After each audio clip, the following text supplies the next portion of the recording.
हो गया। दोस्तों, प्लेन हवा में टूटना शुरू हो गया। जूलियन अपनी सीट पर बैठी हुई थी। उसकी सीट रो प्लेन से अलग हो गई और फिर वो आसमान। दोस्तों, कुछ कहानियां सिर्फ सुनाई नहीं जाती, महसूस की जाती हैं। कुछ वाकयात ऐसे होते हैं जो इंसान को अंदर तक हिला देते हैं। कभी एक फैसला पूरी जिंदगी बदल देता है, कभी एक गलती तारीख का हिस्सा बन जाती है, कभी मौत के बिल्कुल करीब खड़ा इंसान दुनिया को जीने का असल मतलब सिखा देता है। दोस्तों, आज की कहानी भी ऐसी ही है। ये सिर्फ एक इंसिडेंट नहीं, ये हिम्मत, डर, सर्वाइवल और उम्मीद की वो दास्तान है जो आपको सोचने पे मजबूर कर देगी। तो वीडियो को एंड तक जरूर देखना, क्योंकि इस कहानी का सबसे गहरा लेसन आखिर में छुपा हुआ है। मैं हूं तलहा और आप देख रहे हैं ब्रेन बज विद तलहा। दोस्तों, सोचिए आप एक प्लेन में बैठे हैं। क्रिसमस से सिर्फ एक दिन पहले प्लेन के अंदर लोग खुश हैं, किसी के हाथ में गिफ्ट्स हैं, कोई अपनी फैमिली के बारे में सोच रहा है और कोई विंडो से नीचे बादलों को देख रहा है। दोस्तों, सब कुछ नॉर्मल लग रहा है, लेकिन फिर अचानक आसमान के रंग बदल जाते हैं। काले बादल प्लेन को घेर लेते हैं, बिजली चमकने लगती है, प्लेन जोर जोर से हिलने लगता है और फिर 21,000 फीट की बुलंदी पर आसमान से बिजली गिरती है। प्लेन हवा में टूटना शुरू हो जाता है।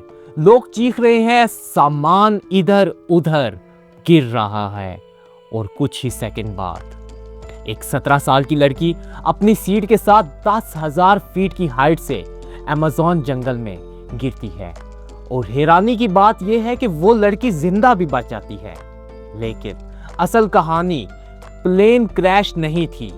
असली कहानी थी अमेज़न के जंगल में 11 दिन तक मौत से जंग। उस लड़की का नाम था जूलियन कोपकी।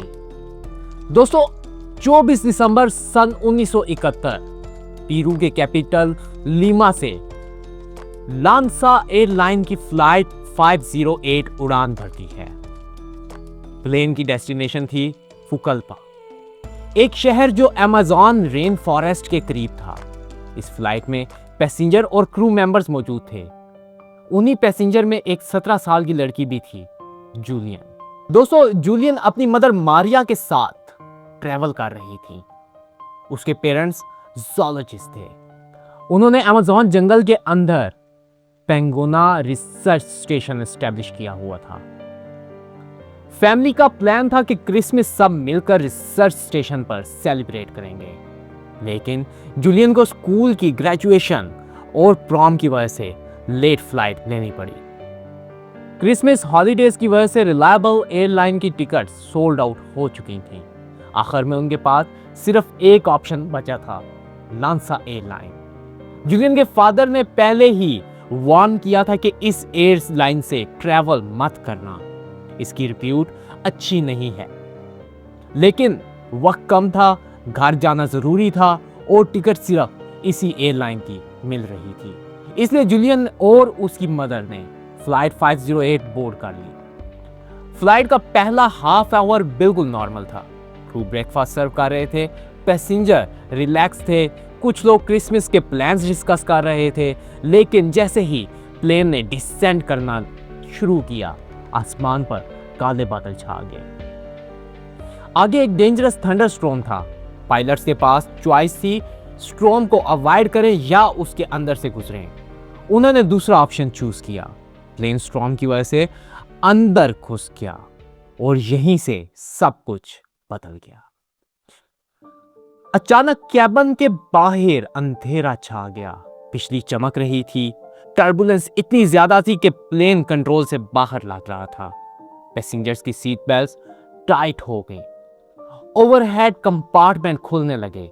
सामान लोगों पर गिरने लगा। कुछ लोग रो रहे थे, कुछ प्रेस कर रहे थे, कुछ अपनी सीट्स को मजबूती से पकड़कर बैठ गए थे। 20 मिनट तक प्लेन स्टॉर्म के अंदर स्ट्रगल करता रहा और फिर एक जबरदस्त फ्लैश हुआ। प्लेन पर लाइटनिंग स्ट्राइक हुई। बिजली राइट विंग पर गिरी, विंग में आग लग गई और कुछ सेकंड्स के बाद विंग प्लेन से अलग हो गया।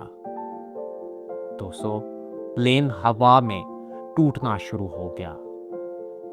जूलियन अपनी सीट पर बैठी हुई थी। उसकी सीट रो प्लेन से अलग हो गई और फिर वो आसमान से नीचे गिरने लगी।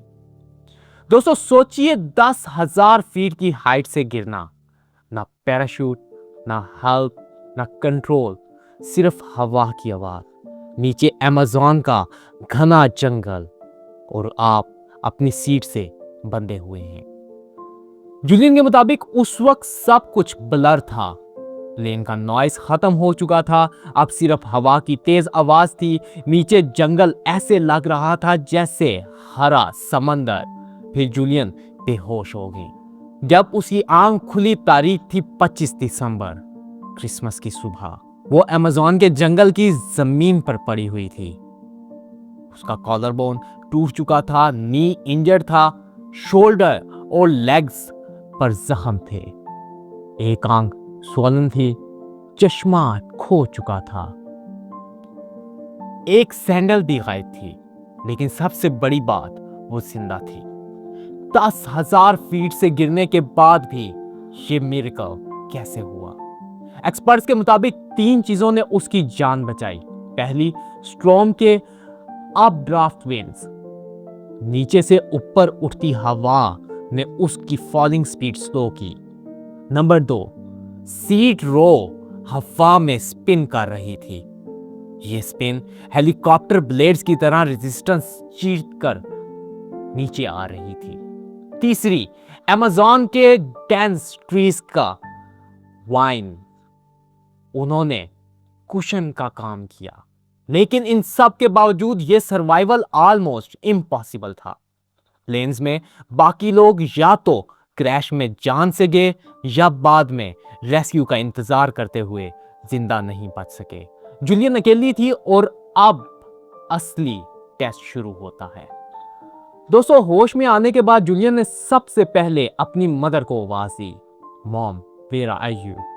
लेकिन जंगल से कोई जवाब नहीं आया।